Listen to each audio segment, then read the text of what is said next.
The NFL's investigator, Mary Jo White, she's investigating the Hugh Jackson. Remember those tanking claims when Brian Flores came out and accused the Dolphins of tanking games, and then Hugh Jackson jumped on real quick, and then all of a sudden he kind of recanted it after the fact and said, well, apparently that investigation is happening, and the Cleveland Browns expect their findings to come out shortly.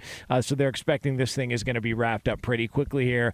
I'm going to go out on a limb here and just say that I don't think they're going to find anything as far as evidence of tanking with the Cleveland Browns. I'm just going to go out on a limb here and say nothing will be found with this investigation. That's my Why guess. do you say that? Because I don't know how you prove it. Unless you've Well, got... you have email correspondence. Yep. Someone sends a text. Someone does something. You never know what you find in Discovery. You could find something. That's the problem. I find it hard to believe that anybody in the NFL is dumb enough to send. Don't do that. No. Listen, to send in Don't do that. Don't do that. In writing. Hey, lose this game intentionally. Not in those exact words, it's but not it's possible. Blatant. Yeah. Okay, so then how is this? So what do you expect them to find? What do you think there's going to be? Correspondence that leads them to talk about a plan or a discussion to do certain things that would make them less competitive, so they could have the top overall picks, accumulate draft picks, all that stuff. Now, look, it's going to be hard to definitively prove it. The worst part about all of this is, Hugh Jackson even recanted his own comment, and it was because he signed an extension while being, one in whatever he was during that period of time. So that's the hard part, is he's already recanted his story. And it's more of the NFL has said, all right, there's some smoke over there. Let's go investigate it just to make sure we do our due diligence, even though Hugh Jackson's already withdrawn it because he realized, wait a second, I'm only feeding into this. If this is truly a tanking allegation, but I was on board. I was complicit. I took an extension. I took more money to stay and be a part of it. Well, yeah, you can't really complain about it then, right? Like, you didn't do what Brian Flores is, reportedly or allegedly saying he did, where the owner allegedly came to him and said, I want you to tank so we get the top overall pick. And he's like, I'm not doing that. And he doesn't do it. And they're way more successful than they thought. Not only were you complicit in doing it, it makes your resume look bad. Now you can't coach, at least to that degree again. So that's the problem with Hugh Jackson, is Hugh doesn't realize that, they probably don't want him to be a part of this lawsuit and allegation, considering he actually wasn't helping to fight the issue if there is a legitimate problem there. The biggest problem with the whole tanking scenario is it's being made out to be a race issue, and we've seen other issues of teams with white head coaches who did the same thing.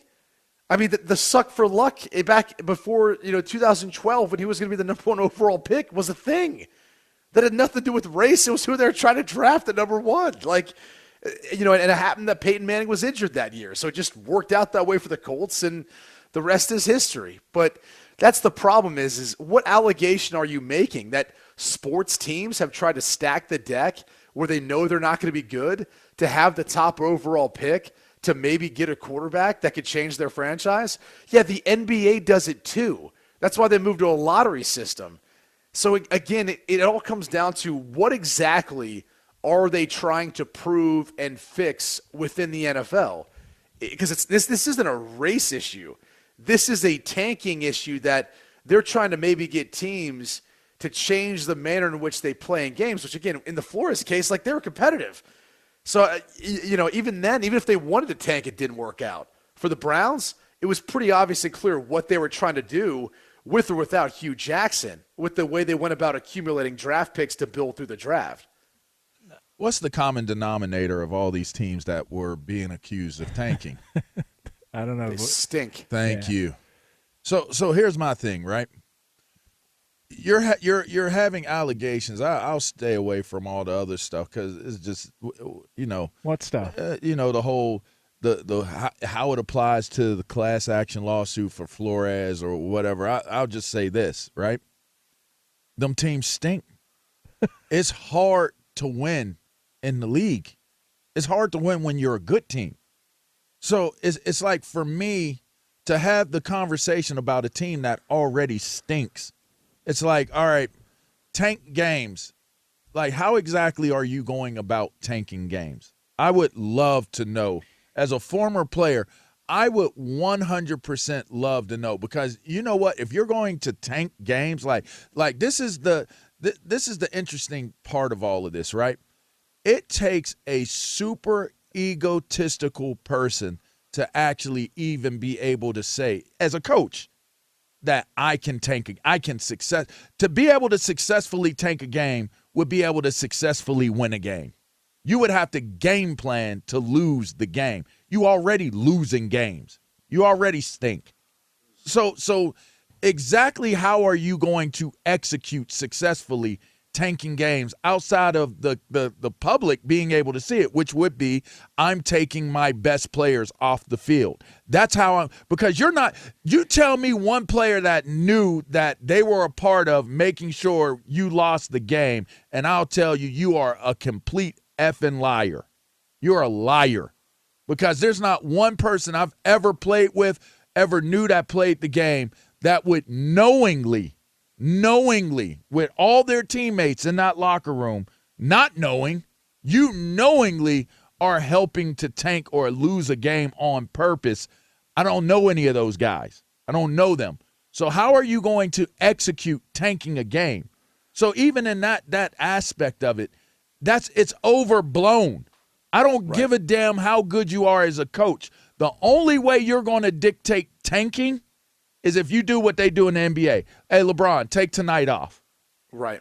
Take tonight off. Which, by the way, to your point, it's easier to impact the game because you only have 5 players out there who are playing offense and defense throughout the course. Just think about that sport. That's right. So if you take off the best player in the world, that's going to give you a much better chance of tanking and being in a better draft position. So, to your point, I've been a part of bad teams. Trust me. Like, you were motivated by the fear of not having your job the next week, not having your job the next year. You were motivated by, hey, can we knock Pittsburgh out of the playoffs? Yeah, let's try to do it. Like, or, hey, this young guy's getting a crack at it. He's been waiting all year in the practice squad. Guess what? It's his time to shine now. This is his big chance and opportunity. So from the player standpoint, from the coach's standpoint, it would be really, really hard to actually execute that because the players aren't willing to do it. And the coaches shouldn't be willing to do it. And if they are, some of them aren't good enough to make it happen anyway. So so to your point, like, that's all the reality of it. Yeah. That's why I look at this and go, so, okay, implement a lottery system then. If that's the fix to this, fine. But the truth is, you're still going to see teams who mortgage their future to trade up in certain picks and take certain guys. They're going to do it regardless, whether they have the number 1 overall pick or whether in the lottery they end up getting the number 4 or number 3 pick.